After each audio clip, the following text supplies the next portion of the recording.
अची जे कार मूसारी देस पनी तपेरे धजो पिंपड़ियों हंध विछाया साजन सब जमार मत गोली थी त गुजारिया अल्लाह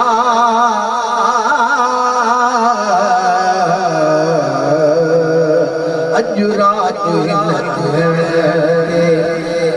जो हुजूर ईंदो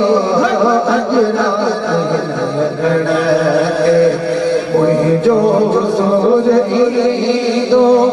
मेहमान थी मोहम्मद मेहमान थी मोहम्मद सुनो मेहमान थी मोहम्मद मेहमान थी मोहम्मद ईंदो जरूर ईंदो अज रात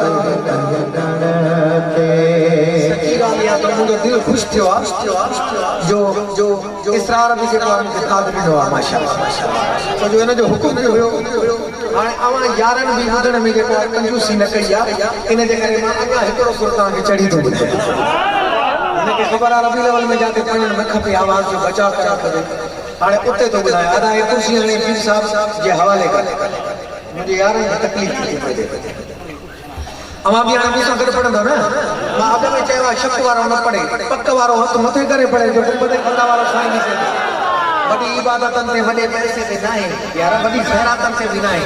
वॾनि रोज़नि ते न आहे वॾी निमाज़ुनि ते न आहे वॾी ॾाढ़ियुनि ते बि न आहे इहे सुन्नत ऐं फ़र्ज़ न लाजा नमाज़ फ़र्ज़ आहे ॾाढी सुन्नत आहे पिटाई साईं चयो आहे चङो कमु अञा ॿियो जंहिंसां पसे फिरी अचे को मेरे लटन वारो अॼु महबूब खे प्यारो हुजे चवे सुभाणे अलाह सभिनी जो बेड़ो पार थियो न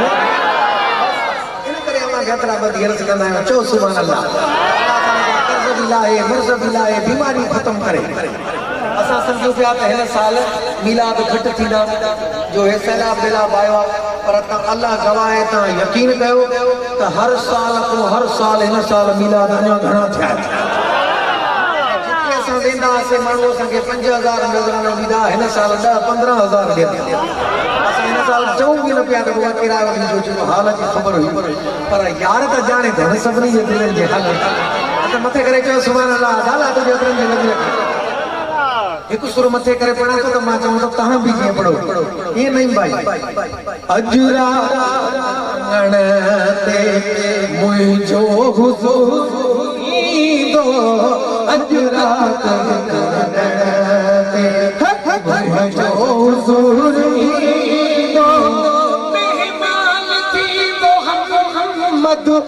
मेहमान थी मोहम्मद मेहमान थी मोहम्मद सुनो मेहमान थी मोहम्मद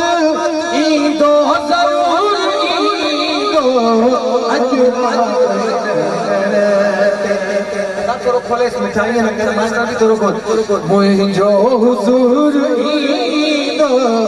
अॼु रात मुंहिंजो हुज़ूर ईंदो अॼु रात मुंहिंजो हुज़ूर ईंदो मेहमान थी मोहम्मद मेहमान थी मोहम्मद सुनो मेहमान थी मोहम्मद ईंदो ज़रूर ईंदो अॼु रात ते मुंहिंजो हुज़ूर ईंदो अॼु रात